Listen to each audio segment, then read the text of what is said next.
Hi, Tristan. Hi, Rihanna. So, you moved recently. Yes, I did. Yes, I did. How did that go for you? It was pretty stressful. I'm not gonna lie. I had to work and moving in the middle of like a work week. I had my dog, so trying to keep my dog not running out while I'm carrying boxes into my little Honda Civic. I'm also moving soon, and I have had stress leading up to it. One thing, when I tried to look up moving statistics, because everyone says moving is like one of the most stressful things you can go through. There's this really commonly cited statistic that people rate moving as being as stressful as divorce, which I don't know if I 100% believe if that's true or if that's just propaganda put out by the moving industry, by Big Move, but like... Listen, that could be the case, but I really do think there's something to that because the stuff that people have in their house is very important and like signifies like parts of themselves.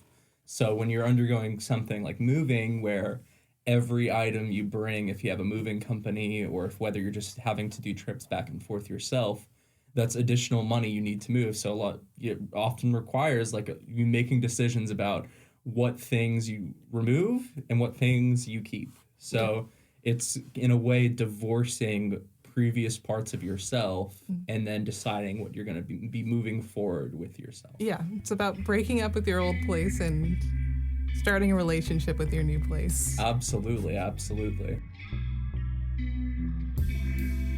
This week we're talking about what makes moving hard and how to make it a little easier.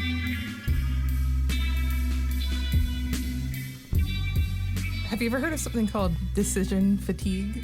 No, I haven't. What's decision fatigue? It's like this phenomena where as you make more choices in a day, your decision making kind of degrades, which I feel like that's my theory around moving and why it's so difficult is that you're just making so many decisions, even when you're packing, like deciding what to keep and what to get rid of, what goes in a box and what goes in a trash bag, doing all of that.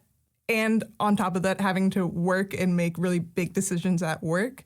I think that's really like taxing mentally. Yeah, absolutely. I'm very grateful I didn't have a lot of things when I was undergoing my move. I could imagine it could be a pretty big life event. You know, if you have been staying in a place for a while and you have a lot of things and then making the decision, every item I move is going to cost X amount of money, X amount of time. And then having to make that, I imagine making those types of choices, especially if you're tied to the items you have in your home, can be pretty daunting for someone. All right, so right now I'm standing in my apartment. I'm surrounded by a bunch of empty boxes, and I've got like a day or two to pack and move.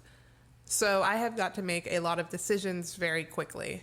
So for our episode all about moving, I've curated a list of moving tips that I'm personally testing out. And number one at the top of that list, before you can pack any boxes, I have to figure out what I'm willing to part with. So we're front loading the hard choices.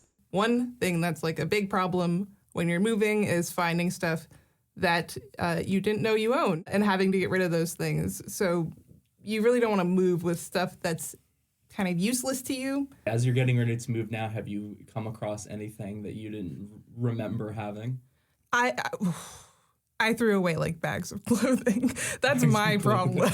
I think actually like getting rid of clothing was a problem for me. So I take it you don't have in the new place you're moving into, you don't have a walk-in closet or something like that? No, I honestly never. You don't have like a mirror and like two walls of like clothing racks in the new place? Not the luxury walk-in. No. It's taken me 2 or 3 hours, but I am now standing in front of a pile of stuffed trash bags. So that's like 6 bags. Okay, it's not like all of it is clothing. It's a lot of stuff though, and a lot of it I've carried from like apartment to apartment, rental to rental. It's one difficult thing about moving, but it is one positive thing that you have to confront some unnecessary burdens that you don't notice until you're forced to confront them and decide what matters to you and what doesn't. Okay, so yeah, I'm like 90% happy about that, 10% embarrassed. So yeah, that's pretty good. How good are you when it comes to organizing? I've gotten better with age. Okay. Honestly, though, not when it comes to moving. I'm like, okay, let me get like 5 big boxes from like the Office Depot or something, and just throw my stuff in there. Not really like all the stuff for my kitchen goes in this one box. All the stuff for my office goes in this other box. I'll have all the breakable stuff, like my breakable dishes or like glass items. Like I'll wrap that and put that like together and like make sure I protect that. But everything else, I'm like, get in there. I gotta bring it over to my new place as soon as possible. The problem with putting all your stuff in boxes all together is that when you actually get to the new place, you need stuff to use. So I've seen a lot of people talk about like having a first day box where like you put like a shower curtain in and some like utensils and like everything you need to like have your routine. It's already stressful enough. The last thing that you would want is not being able to shower without getting water all over the floor, or not being able to brush your teeth, or not even being able to make like a quesadilla or something. I finished packing my first day box. I'm just going to go down my list and double check everything off. All right. So we've got like a shower curtain, liner, sheets and blankets, and towels, all my toiletries and toilet paper, and what else? Toolbox, extra trash bags, all kinds of stuff for cleaning. Okay, yeah. No, this is gonna be super handy. But then in your case, you are moving without stuff. Honestly, it was really easy. I was lucky that I was moving at a time where a lot of summer leases were ending for college students, especially living in a college town with 3 universities here. Being able to go on stuff like Facebook Marketplace and find like gently used couches that college students have had in their apartment, and now they're moving back home, so they're not going to bring another couch to their parents' place.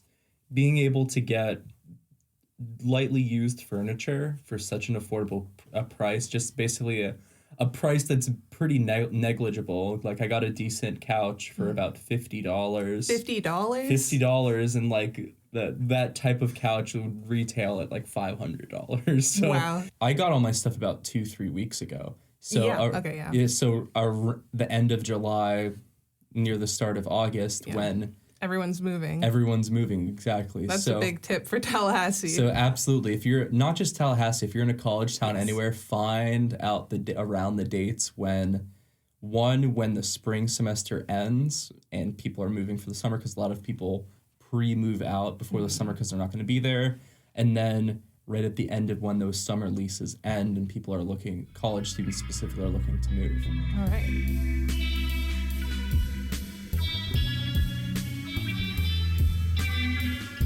Thanks for listening to Speaking Of, the Unbothered edition from WFSU Public Media. New episodes drop every Thursday, and you can find them wherever you get your podcasts.